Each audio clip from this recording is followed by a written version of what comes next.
11ஆம் வகுப்பு தமிழ் பாடத்தில் இயல் 8 உரைநடை பாடம். உரைநடை பாடத்தில் இருக்கின்ற கற்பவை கற்ற பின் பகுதியை தொடர்ந்து பார்த்துட்ருக்கோம். அதில் முதல் வினா 2 வினாக்கள் கொடுத்துருக்கு. உரைநடை பாடத்தில் நேரு மகள் இந்திராவுக்கு எழுதிய கடிதம் குறித்து கலந்துரையாடல் எழுதுக. அமுதன் இனியன் என்று சொல்லக்கூடிய மாணவர்கள் உரையாடுவதைப் போல் அமைந்திருக்குது. அமுதன்: வணக்கம்.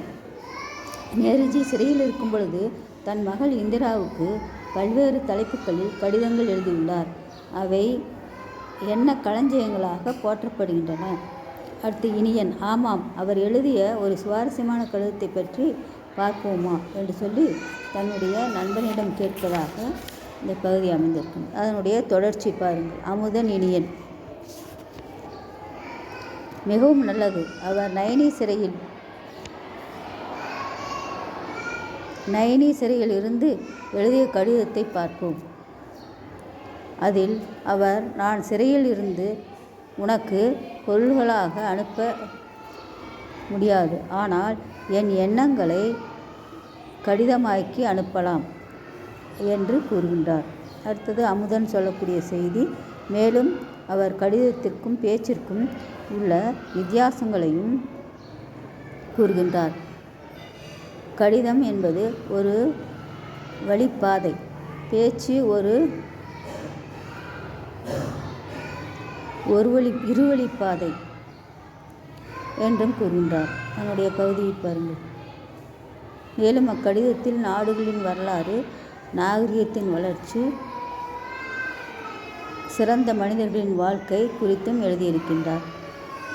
அடுத்தது அமுதன் ஆமாம், இந்தியாவின் எண்ணற்ற மக்களின் இதயத்தை கொள்ளை கொண்ட பல்வேறு தியாகங்களை செய்து மகாத்மா காந்தியை பற்றி உயர்வாக கூறுகின்றார்.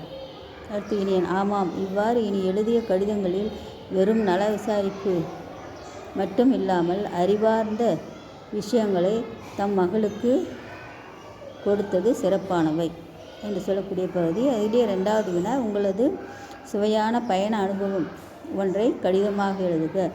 கடிதம், தேதி, ஊர் பாளையங்கோட்டை.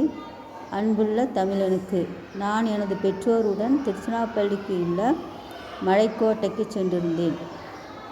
இதுவரை தெரிந்து கொள்ளாத அரிய தகவல்களை நான் தெரிந்து கொண்டேன். மலைக்கோட்டை என்பது பழங்கால மலைப்பாறை ஒன்றின் மீது கட்டப்பட்ட கோட்டை கோயில்கள் என்பவற்றை போன்று ஒரு தொகுதியாகும். நடுவில் ஒரு மலையும் அதை சுற்றி கோட்டையும் கொண்டு அமைந்துள்ளதால் மலைக்கோட்டை என்று அழைக்கப்படுகிறது. இது தமிழ்நாடு மாநிலத்துக்கும் திருச்சிராப்பள்ளி மாவட்டத்தில் காவிரியின் தென்கரையில் அடையாள சின்னமாக மலைக்கோட்டையில் மேடையில் அமைந்திருக்கும் கோயில்கள் உச்சிப்பிள்ளையார் கோயில், சிவன் கோயில்கள் ஆகும். இம்மலையின் மீது நின்று திருச்சி மாநகர அழகை கண்டு ரசிக்கலாம் என்று சொல்லக்கூடிய பகுதி. குன்றினுடைய சிறப்புகள்: தலத்திற்கு கைலாயமலை என்ற பெயரும் உண்டு. மலையடிவாரத்தில் உள்ள மாணிக்க